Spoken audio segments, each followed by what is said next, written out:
बिस्मिल्लाहिर्रहमानिर्रहीम और अस्सलाम वालेकुम रहमतुल्लाह। जिना हाउस में आग किसने लगाई? कोर कमांडर हाउस को उस पर चढ़ाई किसने की और आवाम को किसने कहा कि हमला करना है कोर कमांडर हाउस पे? किसकी डायरेक्शन और किसकी डायमेंशन पे ये किया गया और किसकी ख्वाहिश पे ये किया गया? जीएचक्यू पे हमला किसने किया? आवाम को मुश्ताइल किसने किया? और ये जलाओ घेराओ के पीछे कौन है और इससे फ़ायदा किसने उठाया और सीसीटीवी फुटेज कहाँ है? नाज़रीन इकराम, मैं हूं फजल दादावान। आप देख रहे हैं अपना चैनल फैक्ट्स एंड फिगर। 9 मई पे आज नज़र डालेंगे और डिटेल तफसीलात से हम आपके साथ गुफ्तगू का आगाज़ करने जा रहे हैं और फैक्ट एंड फिगर सामने रखेंगे आपके। जहां तक मुमकिन है हम आपको चीज़ें सबूत के साथ बताएंगे कि आखिर 9 मई है क्या और 9 मई क्यों हुआ। सबसे पहले नाजरीन इकराम, हम इस चीज़ को डिस्कस करते हैं कि 9 मई शुरू कहाँ से होता है। इमरान खान साहब पेशी पे अदालत पहुँचते हैं तो खान साहब को गिरफ़्तार करने के लिए पुलिस और रेंजर्स की और एफसी की भारी नफरी आ जाती है। अब इमरान खान साहब को गिरफ़्तार किस तरह से किया जाता है, आपने वो वीडियोज़ वो क्लिप देखे भी होंगे। सबसे पहले तो 9 मई को तौहीने अदालत की गई और अदालत में हमला किया गया। अदालत के अहाते से इमरान खान साहब को गिरफ़्तार किया गया। अदालत के अहाते से इमरान खान साहब को तोड़ के अदालत के शीशों को जब अंदर रेंजर घुसी, जब पुलिस अंदर घुसी, जब अदालत के शीशों को तोड़कर, तो सबसे पहला अटैक तो अदलिया पे हुआ और फिर सबक प्राइम मिनिस्टर जिस पे कोई जुर्म साबित नहीं हुआ था, वो मुजरम नहीं अभी मुल्ज़म थे, उनको इंतहाई बेतौकीरी उनकी की गई और उनको शोल्डर से पकड़कर जिस तरह से हिट भी किया गया और शोल्डर से पकड़कर उनको बख्तरबंद गाड़ी में जाके फेंका और उसके बाद इंतहाई तजलील के साथ उनकी गिरफ्तारी हुई। हम इस डिटेल में भी आते हैं कि ये किसने करवाई, किसकी ख्वाहिश पे हुई और इससे किसको फ़ायदा हुआ, ये बात भी करेंगे हम। लेकिन जब वो गिरफ्तारी होती है तो आप जानते हैं कि इमरान खान पाकिस्तान के सबसे मकबूल तरीन लीडर हैं। आप उनसे इख्तलाफ करें या इत्तेफाक करें, इमरान खान आपको पसंद हो या ना हो, लेकिन कुछ चीज़ें, अब अमेरिका को आप पसंद करें या आप अमेरिका से नफ़रत करें, ये आपके हाथ में है। लेकिन वो इस टाइम सुपर पावर है, ये तो आपको मानना पड़ेगा। इसी तरह इमरान खान से आप नफ़रत करें या मोहब्बत करें, लेकिन इमरान खान इस वक्त एक हकीकत है और सबसे मकबूल लीडर है, ये मानना पड़ेगा सबको।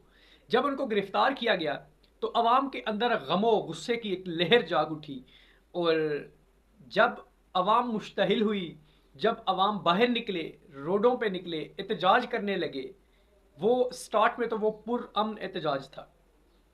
अब पुरअमन से पुरतशद्दद उसको किस तरह से किया गया और क्या पीटीआई के लोग थे जिन्होंने जिना हाउस पे जाके जलाओ घेराव किया, जीएचक्यू पे जिन्होंने हमला किया आके, और कोर कमांडर हाउस और दीगर जो फौजी तनसीबात थी जो उन्होंने लगाए हुए थे, हमारे अजीम फौजी शहीद जो थे उनकी तस्वीरें और उनके जो हमने यादगार लगाई हुई थी, उन पे जाके जिन लोगों ने अटैक किया। सबसे पहले तो ये इंतहाई शर्मनाक हरकत है।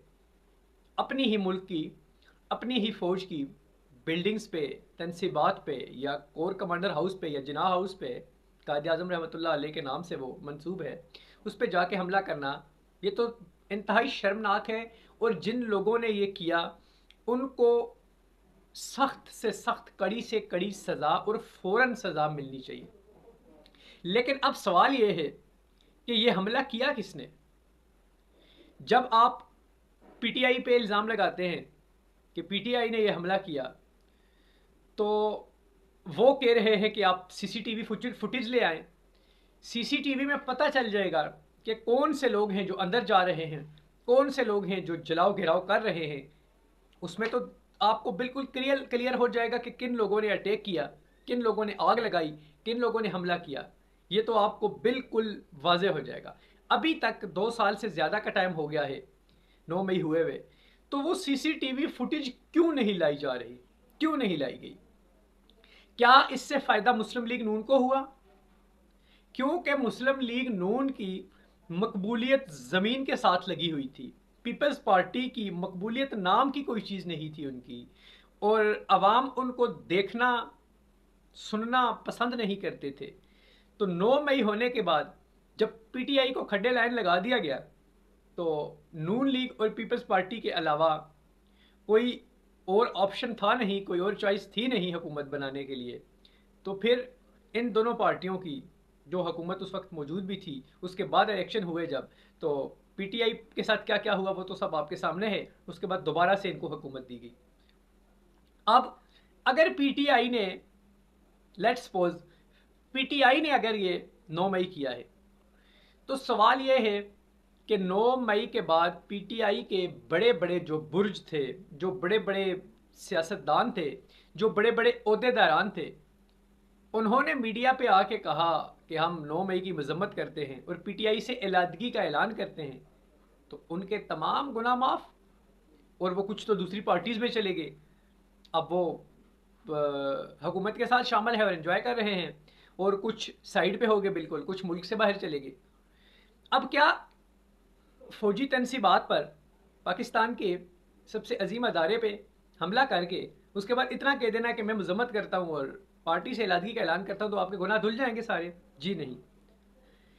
ये अगर तो पीटीआई ने किया है तो फिर तो किसी को भी माफ़ी नहीं होनी चाहिए। और अब तक तो इमरान खान को सज़ा, और शदीद सज़ा 9 मई में हो जानी चाहिए थी, जबकि 9 मई में अदालतों ने उन्हें रिलीफ भी दे रही हैं और बाइज़्ज़त बरी किए जाने के भी कवीम का ना थे। अब अगर 9 मई इमरान खान ने नहीं किया, यानी पीटीआई ने नहीं किया, तो किया किसने? 9 मई तो एक बहुत ही दुनिया में पाकिस्तान की बहुत ही बुरी, बहुत ही खतरनाक, बहुत ही बैड इमेज गई।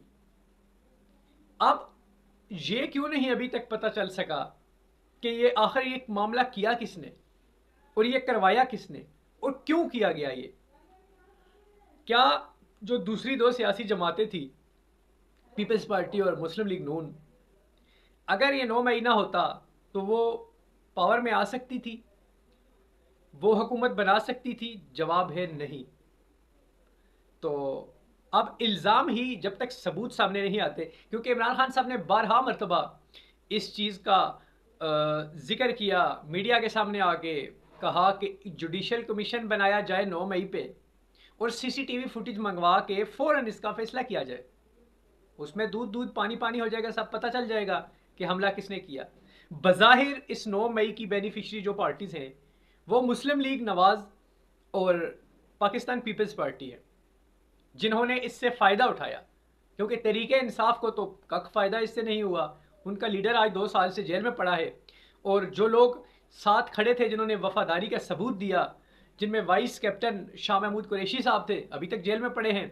आपकी cancer survivor doctor Yasmin Rashid, जो कि नवाज शरीफ के मद्दे मुकाबल थी, जेल में रह के उन्होंने इलेक्शन लड़ा और जीत गई, लेकिन नवाज शरीफ साहब को वो सीट दे दी गई एंड पे, वो अभी तक जेल में पड़ी हैं।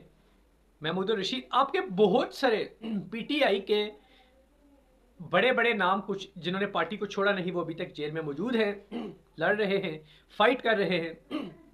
इमरान खान के भांजे उनके एहसान न्याजी, उनको फौजी अदालतों के हवाले कर दिया गया हुआ है, 9 मई में वो भी अंदर है। लेकिन अभी तक कोई भी सीसीटीवी फुटेज लाने के लिए तैयार नहीं है, और इस चीज़ की तय तक जाने के लिए कोई तैयार नहीं है कि 9 मई करवाया किसने, 9 मई किया किसने, और 9 मई क्यों किया गया। बस एक 9 मई के नाम पे इमरान खान को अंदर रखा हुआ है और पार्टी को मज़ीद उसको दबोचा जा रहा है। और अब तो उनकी जो है पीटीआई से उनका नाम भी छीन लिया गया, बल्ला तो पहले से ही छीन लिया गया था, क्योंकि अभी जो सुप्रीम कोर्ट का फैसला आया था लास्ट टाइम मखसूस नशिस्तों के बारे में, तो अब पीटीआई के जो अरकान हैं असम्बली में, जो एमएनएज हैं, वो अब आज़ाद हैं। अब वो पीटीआई नहीं लिख सकते अपने नाम के साथ, अब वो आज़ाद डिक्लेयर हो गए हैं।